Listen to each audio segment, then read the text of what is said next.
Welcome everybody to I can't believe it is our last Move to Improve with Tina Fraley.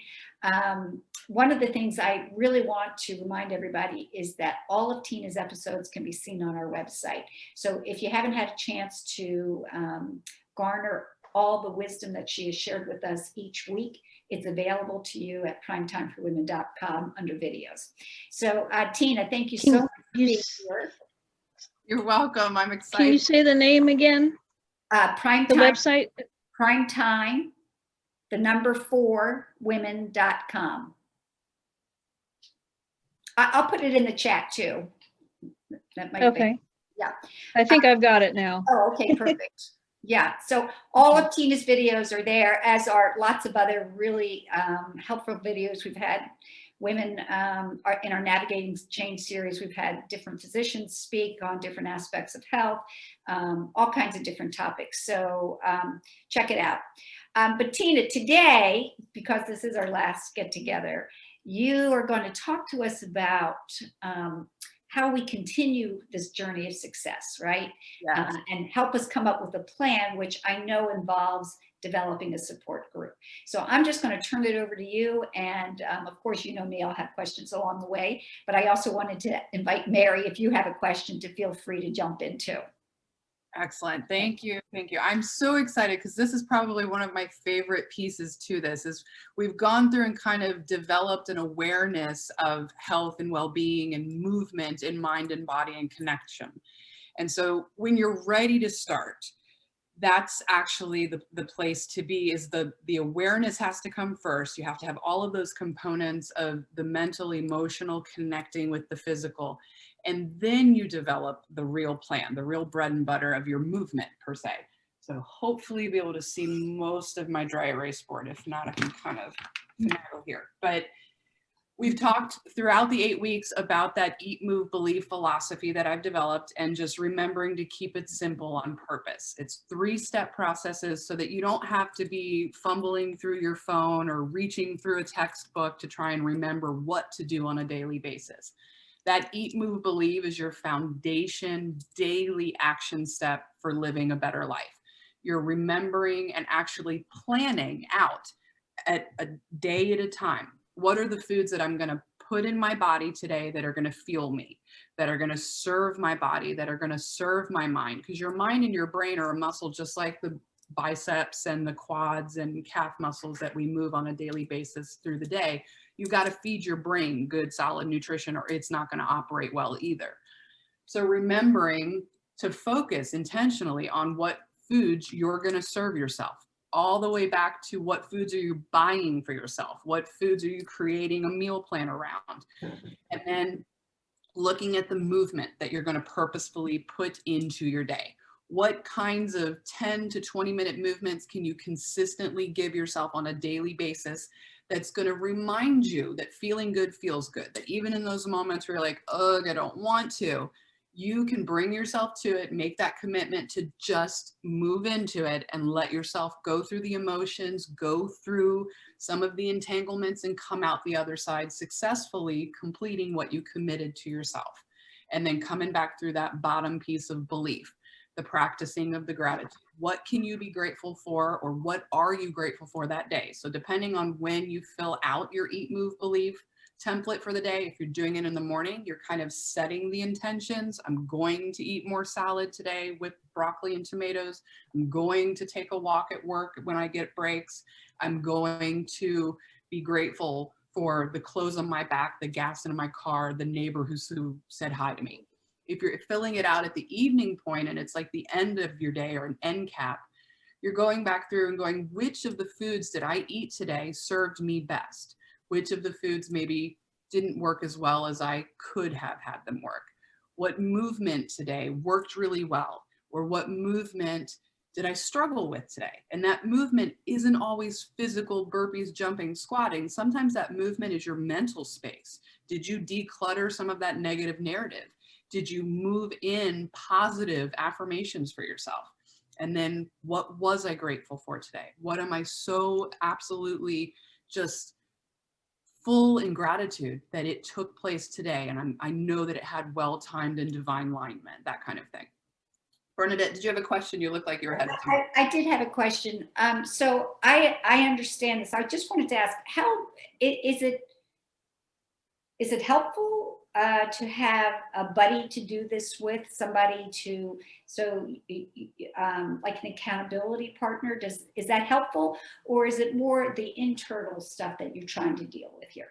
I believe that it's absolutely an imperative. Okay. Whether it's your immediate household and they're your support system with that, so Accountability, or you're in a closed Facebook group, a community like Girls Who Hike or the Powerhouse, or Primetime for Women is in itself its own community of accountability. So depending on what we're doing, but yes, what it does when you're accountable, not just to yourself, there's a different level of showing up. It's kind of like a behind the scenes, I don't want to use the word pressure, but it's a reminder. It's kind of like, all right, it's not just me doing this, it's me, and it's not. It could also be if you don't want to let your partner down. Yes. In that sense, it's a commitment to somebody else. It extends the commitment beyond just yourself. Yes. That feeling of responsibility for what you've committed to is going to help you to show up more effectively and more consistently, which then comes back around and helps. And it gives you the ability to kind of have moments where you're reflecting back to one another. Their struggle point, you may not have voiced it, but you may have felt it and experienced. So if you're seeing your friend or your accountability struggle with getting on the scale or not being able to pass by the drive-through, maybe that's your accountability kind of signal. Like, I don't want to go to Carl's Jr. today. So can you please text me at noon and remind me that I've got an awesome, amazing lunch in my bag? So it's knowing yourself just as much as being willing to let someone else know you too. Right. But yes, the supports. And one of the ways I was going to pull that in at the bottom, but I absolutely think it's important to kind of touch on it now since we're talking about it. The 5 things that you can identify for yourself that you need. So whether it's trying to lose weight, trying to eat better, trying to exercise more, trying to save money in your bank account, what are the 5 things that you know you need for you? And then looking at the people around you that are a part of your everyday. So for me, this was sitting my husband down when I started my weight loss journey, because it was all of it, and going, I need you not to buy me those snacks anymore when you're coming on your way home from work. Because he used to buy me Reese cups, and the Ferrero Rochers are my favorite. So he would, out of the blue, and it was just his way of loving me. But his way of loving me was also in the way of me changing a behavior habit. So I had to identify that that was something I was struggling with, and that's one piece of it. And then I had to have a really vulnerable conversation where I owned that I was struggling with this and I was asking for his help, but at the same time, I was letting him know how to help me. Because a couple of the weeks ago, we talked about just change in general being a stressor, whether you're trying to make a positive change or a negative one. Stress and change are interchangeable. They create one another. So the people that are in this boat with you, your support system, you have to kind of let them know, hey, this is a change I'm making and this is how it might affect us. And I do think that it can feel risky when you are asking somebody else to change a behavior to help you change a behavior, because it's a little bit like it can come across as being critical of them. And so I think it's really, really, I love that you say the first thing is to identify the behavior for yourself, and then identify what you need to change. I have had a couple experiences with family where I needed to say something that in the past had worked well. And that's the other thing. We're always evolving and growing. So just because like bringing chocolate to you was a sign of, always a sign of love, but you received it differently. That intention hasn't changed, but how it's impacting you has changed. And so it's okay to say, I know you love me and I love the intention, but the impact is different now because I'm at a different place. So I think that's important to keep in mind. Absolutely. And then it also opens up more conversation for you to be able to have with your loved one, which then it brings on another level of bonding, and from between a husband and wife, or a husband and husband, wife and wife, you have that intimacy level. So that moment where you're being vulnerable and letting them into a space where you're still kind of trying to discover it for yourself, like, what exactly is this that I'm experiencing? I was able to then give him information inside me that goes, I need you to acknowledge love the way you are, but I'm noticing that I actually want you to hug me, not give me candy. Or I want your time instead of the thing you're buying me. So I was learning and growing in my own way as a woman, discovering how I wanted to be cared for. And the really great thing of those kind of things is you express that. There's also an opportunity to say, how about you? What do you need? Right. Yeah. So, And this might be something to put up on the page. The 5 Love Languages is an excellent book. And that was something that we both took that test along the way. And my love language at the time was words of affirmation, and his was touch. So it was a very interesting, like, I wanted to talk and talk and talk before there was a behavior change. And he wanted to be held before there was a behavior change. So we literally had to kind of meet in the middle and go, okay, I'll talk to you and I'll hold your hand while you're talking. Acknowledging those things in ourselves and just allowing ourselves to see that everyone's different. It's the variety and difference that truly makes us special and powerful, because that accountability that we bring into our system, they may really truly be a strength in our life along that change. The hikes that you're going on now and all those different variances and experiences that you're bringing in, some of those women are bringing strengths into your life and vice versa. And it's all of them. Yeah, I mean, it's an incredible symbiotic relationship to have. So being able to, on a daily basis, do that eat, move, believe philosophy template for yourself, it's just a daily reminder of, this is how I'm going to take care of myself today. And you can share that with your accountability. You can share that with your spouse.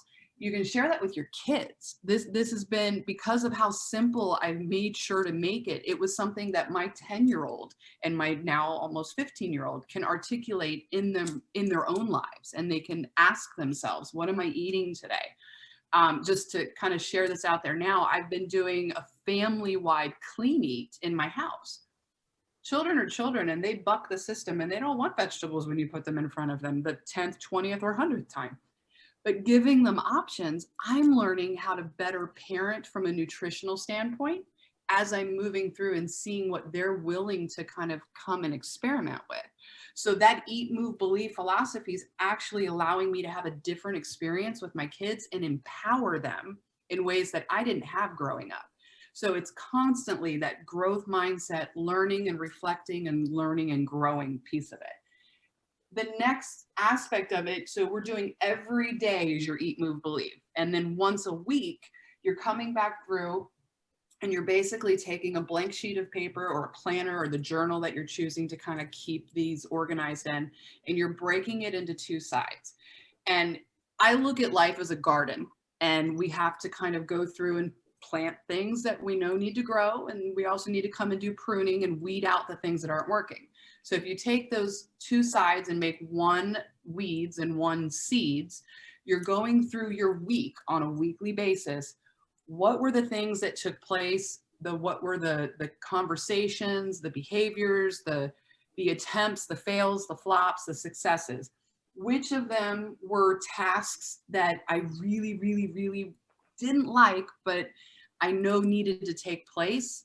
And those are my weeds. Those are my moments where they're that eat that frog moment we talked about last week, where I'm making sure I'm getting them done, but I'm not allowing procrastination to come in and take away from my health. I'm not allowing perfectionism to come in and take away from my growth.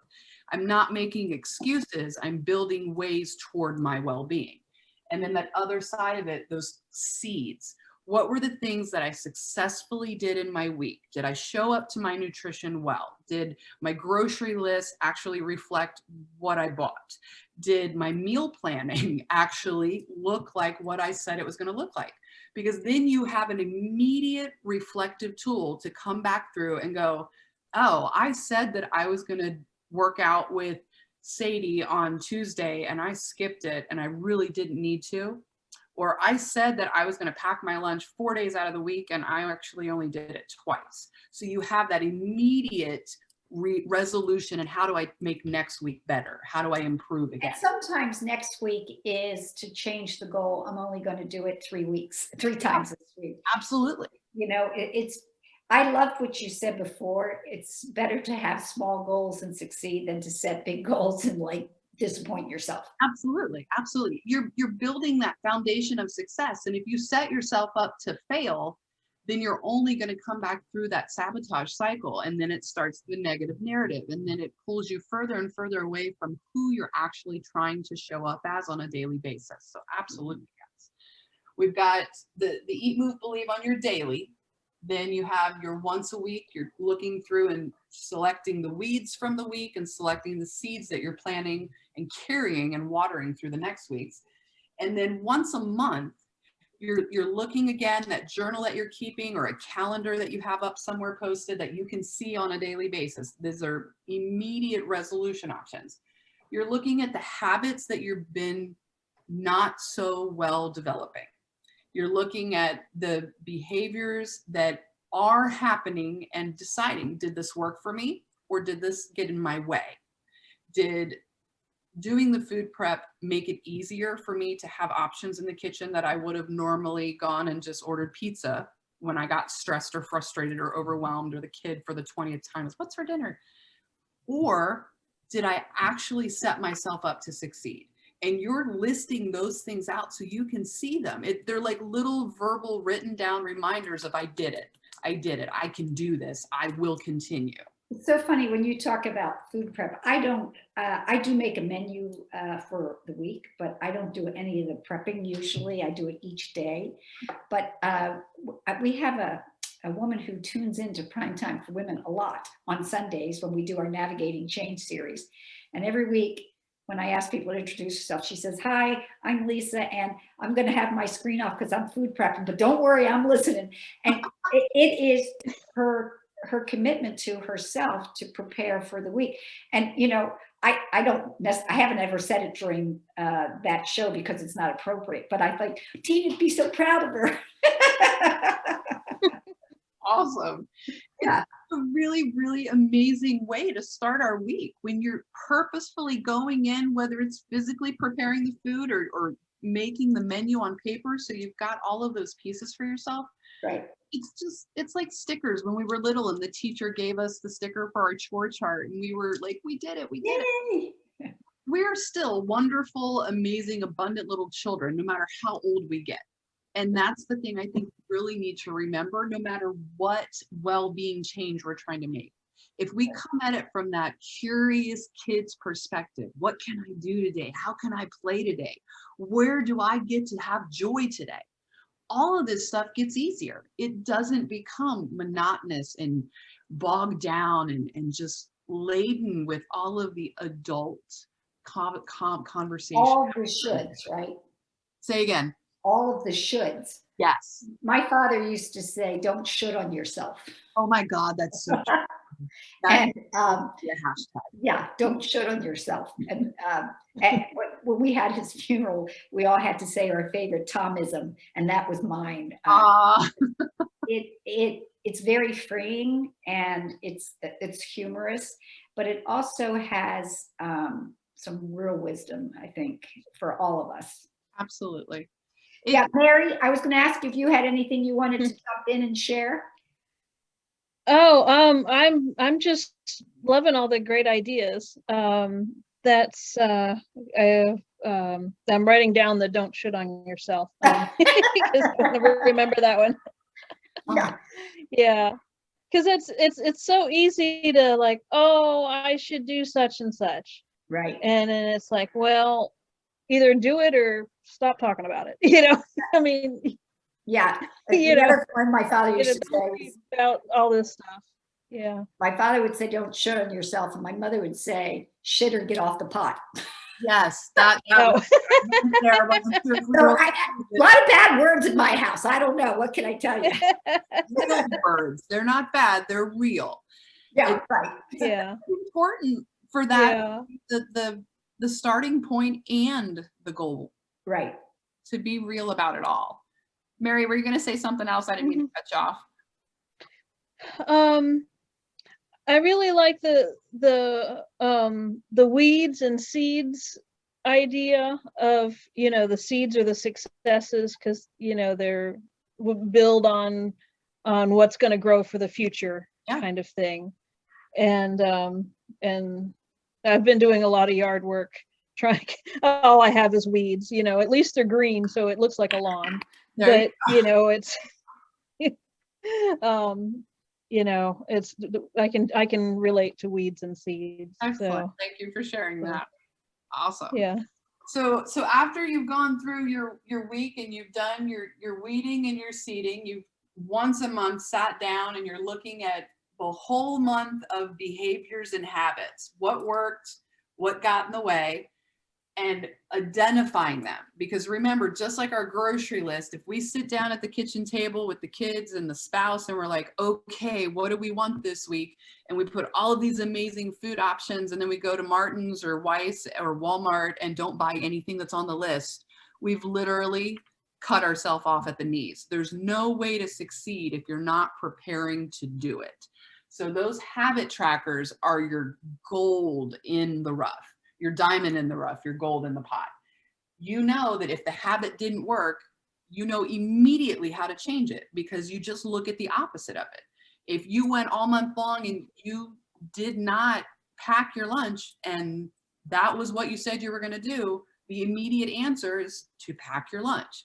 No judgment is put there, no guilt, no remorse, none of that emotional baggage gets plummeted on top of it. You're looking at it, it worked, it served me, it did not, and now I know what to do.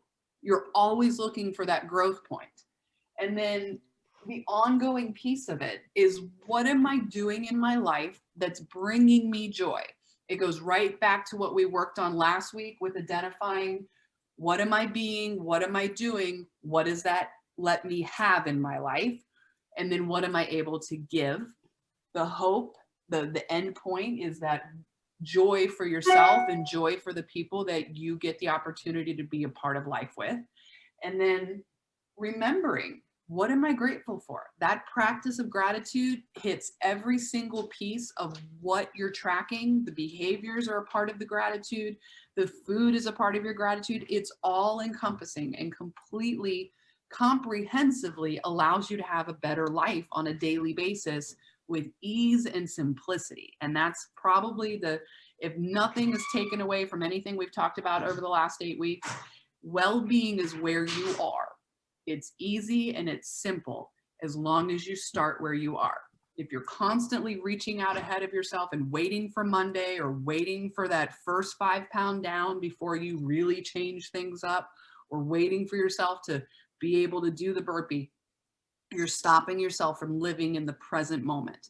And that's where the negative narratives come in. That's where the self-sabotage comes in, because it takes you out of your most powerful spot, which is in the present moment.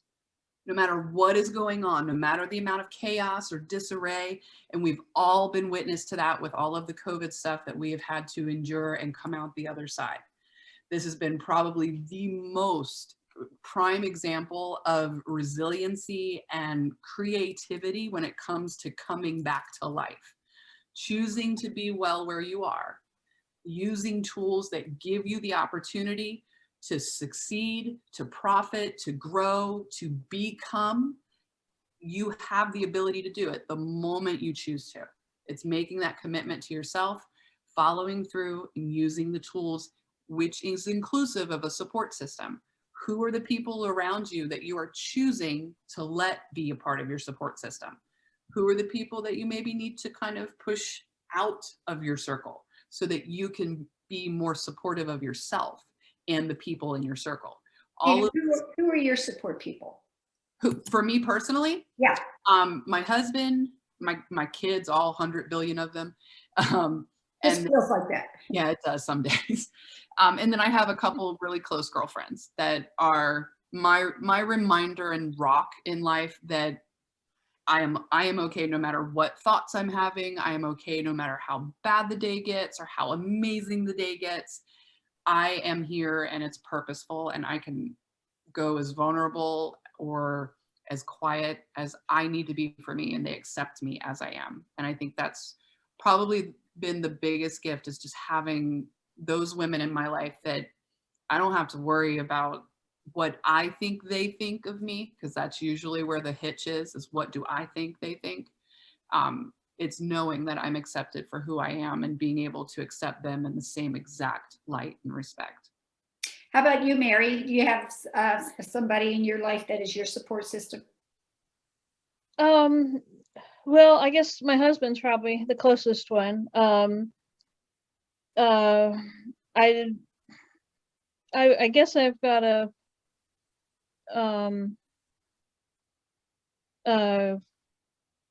well, I haven't talked to her in a while. I don't know. It's I'm not good at keeping female relationships up, I guess. Like I have a friend that lives about 45 minutes away. And like a month or so ago, I went to see her, and we had lunch and wandered around an antique store and just had fun doing that. But then neither one of us has been in contact since. Right. So But it's kind of like, well, did something go wrong, or I need to at least text her and say, hey, how you doing, and try to get back in contact with her. Two things to that. I think there are girlfriends who we don't have to see all the time, and we just have the ability to pick right up, and they can be present and we can be present to them. The other thing is, if you're looking for accountability partners for fitness, Tina's program Powerhouse is a great place for that. And if you're just looking to connect with other women, Prime Time on any topic, Prime Time for Women is, there for you too as well.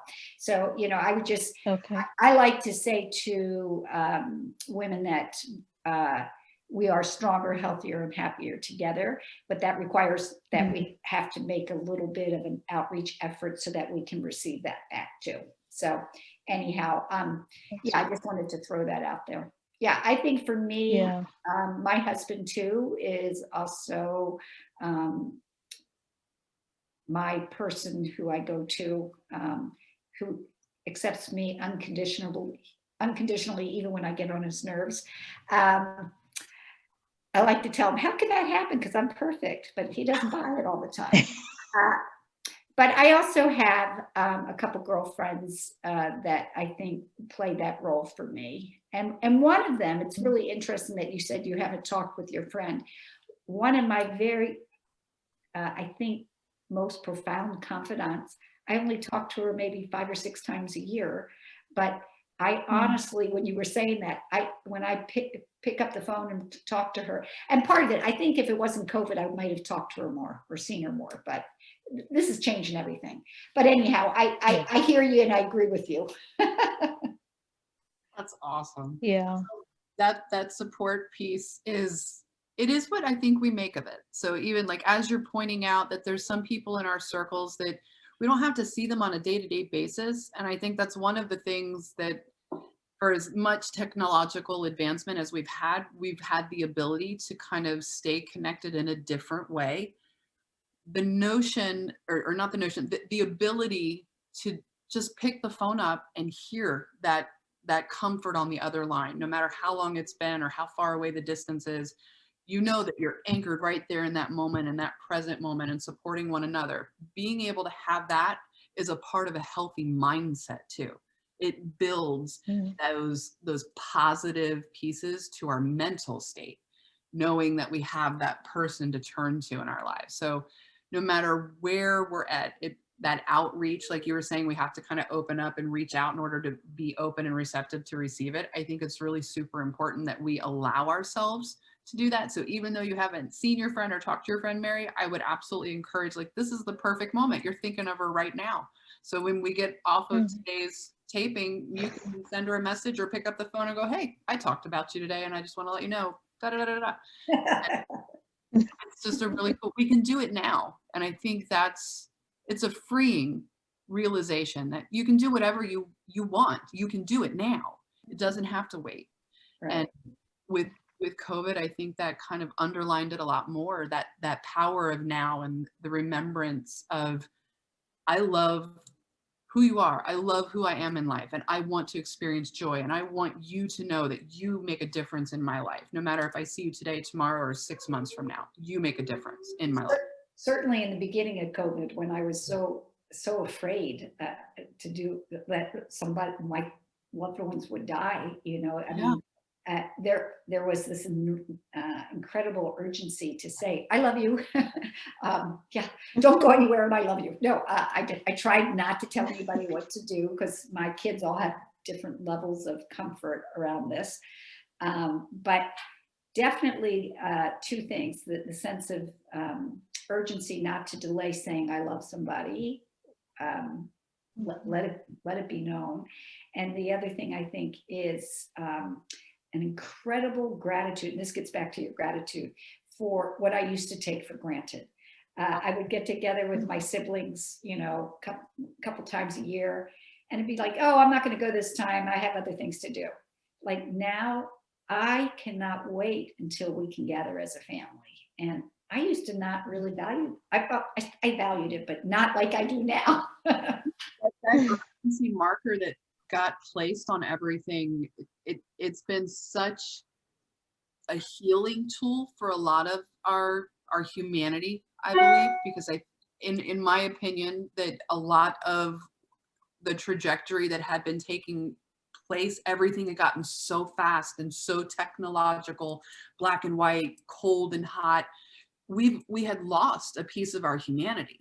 And as difficult as it is to kind of wrap our brain around that, we've gained a great deal of it back through this pandemic. And I think that it adds another layer to our own sense of self and well-being, and the acknowledgement that we want to be well in this life while we can.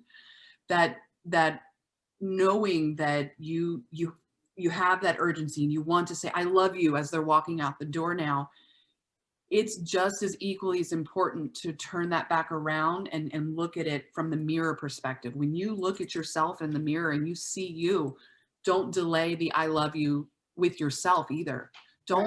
We don't have to wait to be well. There truly doesn't need to be anything in our way from who we are, who we want to be, and how we show up and live our life well on a daily basis. Yeah, I love that, Tina. My hope is that the 8 weeks that we've spent together, those are the things we're taking away. Those are the powerful tools that we can walk into the rest of our life 8 weeks from now, 8 years from now, and remembering we have a choice the very moment we open our eyes. Do you want to live in the moments you're here to live, or do you want to keep waiting to do it? Do you want to live with the people that you have been gifted to live your life with, or do you want to keep waiting? And maybe waiting is that answer at the immediate moment, but then give yourself a moment to ask why. Why am I waiting? What am I afraid of? What am I nervous about? What am I anxious about? What am I experiencing that waiting feels okay? So that gives you an option to kind of look around and step out of it and use the tools. I think one of the things you said a couple of weeks ago, you were asking about distractions and excuses. And I think one of the things when I put stuff off, it's because I fear I'm not going to be successful at it. Mm-hmm. And it's not usually, for me, it's not usually around my exercise, but it would be other things like tackling something in my garden that I really want to do, but it seems insurmountable. So I don't take a step towards it. Yeah, absolutely. That is definitely in there. And I went through that myself a great deal of the time, and I found there was another layer on the other side of it. There was a great deal I was afraid to succeed. It was succeeding that actually I was nervous about, because I'm like, what if I do it, then what was I doing before? Mm-hmm. What if if I lose the weight, if I change the meals, if I make the friends, if I step out of my comfort zone, on the other side of, oh my God, I can't do this, I've never done this before, is I did it. Who am I now? There's an equal amount of energy and propelling with the success part of life as there is with the like stalemating and waiting pattern that happens, that gerbil on the wheel that just kind of goes around. When you get to the other side of it and you're able to go, look what I did. Oh my gosh, look what I did. What you do with that information, because that's all it is. It's information. It's not a judgment. It's new information to take in and change your life with. It's new information to take in and implement and grow with if you're in the mental state that allows for more growth. If you're still struggling with those emotions and you're still struggling with the stagnation and the traumas that take place, you will find yourself back on the other side of the mountain holding in, I don't know what to do. I don't know how to do this. I can't do this. I'm scared. I'm nervous. I don't have the resources. I don't have the tools. So it's really important that you identify those habits of success. You identify that you succeeded, and that's not the stopping point. That's the growing point. If that makes sense. There's so much more growth to come from success than having it just be that end goal. And the SMART chart that we talked about in the what was it? The goal getters guide that we gave you guys. That SMART goal map is another layer to remind yourself, like, you get to come back through and continue to succeed when you keep that goal specific and you make it something that's measurable. When you get to the end of it, you get to come through and grow beyond it. It's not just your stopping point. So the weight loss isn't the stopping point. The food isn't the stopping point. The movement isn't the stopping point. All of it comprehensively together is your balance and growing up. So that's super, super important to be able to continue to use those tools and grow yourself at the same time. Right. Well, Tina, it's been a remarkable 8 weeks. I think you've shared a lot of wisdom. I think you've inspired me, and I'm sure a lot more people. I did put Tina Fraley, FitMinded Living at gmail.com. Is there other ways that people can reach out to you? I'll put in the chat. Yeah, if you go on Facebook and you look up Your Powerhouse, that's the community group for the fitness and coaching and counseling and nutrition guides. And that hooks you up with all of the field trips. So we have the hiking and kickbox classes and Soldierfit Hagerstown in there as well. And then you can find me on my website, fitmindedliving.com. And on Instagram, it's coach_Tina Fraley. And if you're in the Hagerstown area, you can find me at Soldierfit, or you can hit me up and come in for a personal training at my gym. And what was the Instagram one? coach_Tina Fraley.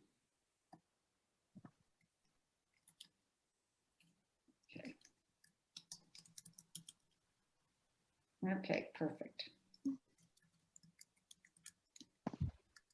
Okay, well, I know you have some exercises for it, but before we do that, let me just check in and see if there's any questions or anything.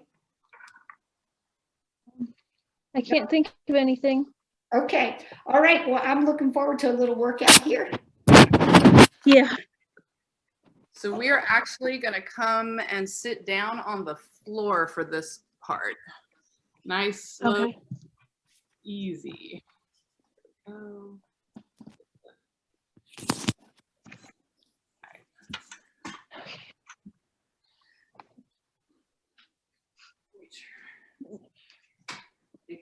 Are you able to hear me? I know we had sound issues last time. I can hear you. Yeah, All right. So we are looking to just start in, legs are crossed. You're going to take the hands back behind and reset your sits bones so you can come up nice and tall. And then we're going to start with the hands palm facing up, postures engaged, nice and strong and tall, breathing in And then just exhaling out nice and easy. Neutral breath. You're not really holding your breath or controlling it. You're just letting it come in and out. You can close your eyes or keep them open wherever your comfort level is right now. This is just you getting present and slow and controlled with you. Nice deep breath in, exhaling out. And then we're going to take the hands to the floor. I just want you to put the palms down and really just feel the ground. We're just going to ground ourselves, make connection with the floor. You can roll the shoulders down and back. Keep the chest moving forward, chins up and high, breathing. Feel a little bit of activation and heat through your back the more you push into the palms of the hands. Take a nice deep inhale and take the hands to the very top of the room. You're bringing the hands palm center together. Reach up as far away with your fingertips towards the roof as you can. And then we're going to open and twist to the left. Left hand's going to turn back, right hand's coming forward. And you're pushing the fingertips into the floor and letting that twist towards the left. Just breathe into it. Exhale, bring the hands back up to the top, palms together. Inhale, center. Exhale, twist over, open to the right. Breathe. Connect the fingertips to the floor to help twist. Inhale, back up to the top and center. We're going to exhale the hands forward, bend, reaching away from you, hinging at the hip and just folding and releasing wherever that range of motion lets you go. Inhale and pull the fingertips towards your body, and then we're coming up the front to the center again. Exhale, down, forward, fold again. One more time. Hang out there, let the ears fall by your biceps, and then pull the fingertips towards the body again, nice and strong and tall. From here, we're going to take the right leg and kick it back behind us and pull up over top of the left, so you're in a pigeon pose position. You can stay with the hands grounded in front of you, stacked underneath your shoulder and tall, or you can drop down into the forearms, and we're just breathing and holding in whichever position was more comfortable for you. That right leg extended back and behind us is just stretched and laying there nice and calm. The left leg in front of you, you've got that activation coming up through the hip, outside the leg, into the glute. You can roll back and forth or just hang in there nice and strong and isolate it. Inhale, pull the hands back underneath the shoulder line. You're going to kickstand the back right leg, and we're going to pull the hips up and send the left leg back behind us so you're in plank. Breathing here for a second, and then pulling the right leg to replace the left, dropping the left leg behind you. Again, you can stay tall and stacked, or you can pull down to the forearm, breathing and releasing the muscles, looking for the stretch and length through that body part, rolling the hip back and forth if you want movement, or just holding and breathing for the isolation. Inhale, full, exhale, full. Pull the hands back underneath the shoulders, stacked, nice and strong. Kickstand the back left leg. Pull the hips up and send the right leg back. We're going to drop the knees and push back into child pose. Breathing, just releasing. You can let the head down to the floor. Full inhale, full exhale. We're going to pull the hands underneath the shoulders so we're in 4-point position. We're going to take the left hand and reach front, and the right leg and reach back for that nice flat tabletop positioning. The core is braced, reaching out with the fingers and out through the heel in the back. Full inhale, exhale, release the leg and the hand. Come to neutral, extend the right arm in front, reaching. Left leg comes back and pushes away, reaching out and away. Pushing through the palm on the left side, breathing and bracing, core is engaged, back is flat. Inhale, and then exhale, pull the hand and leg back down. We're going to kickstand the feet, push into a downward dog. Push the hips high, push the palms away. Breathe gently, deep, and hold. Exhale and breathe. We're going to take the right leg and float it up to the ceiling and stretch, push away with the palm. Take the right leg, pull it forward to your right hand. Hold, connecting the right arm to the right leg. Breathe in that runner stretch. From here, we're going to take a nice deep breath and come all the way to the top in a crescent pose. Breathing and holding. Inhale, pull the hands right back down to the instep of that right foot. Send the right foot back to the left. Push into your downward dog again. Stretch, hold, and breathe. Send the left leg up. Stretch. Pull the left leg forward to the left hand. Nice deep breath, and then pull the hands up into that crescent pose. Breathing. Rainbowing the hands right back down to the instep of the left foot. Inhale, pull the left foot back. We're going to pull through the vinyasa pose, come all the way through, up. Breathing, holding, pushing back into cow pose to finish. Nice deep breath. Pulling the hands underneath back into 4-point. Pulling the leg underneath to drop back onto your glutes. Pulling the feet back into cross position. Hands back, palm to the ceiling, nice and tall. Breathe nice and deep. Exhale. One more time in. Exhale, nice and slow and controlled, releasing everything you don't want to carry with you today. Inhaling the joy, the love, acceptance, and abundance that you get to walk through life with. There we go. Thank you so much for another amazing day. Oh, Well, thank you, Tina. Thank Thank you. you, Mary, for joining us. I feel like oh, thanks. Excellent. All right. Hope everyone has an amazing, amazing rest of their day. And thank you, Bernadette, so much for allowing me to be a part of this wonderful adventure with you and all of your friends in the audience. Okay, well, thank you so much, Tina, for sharing your wisdom, your knowledge, your expertise with us. And we'll look forward to partnering with FitMinded Living again in the future.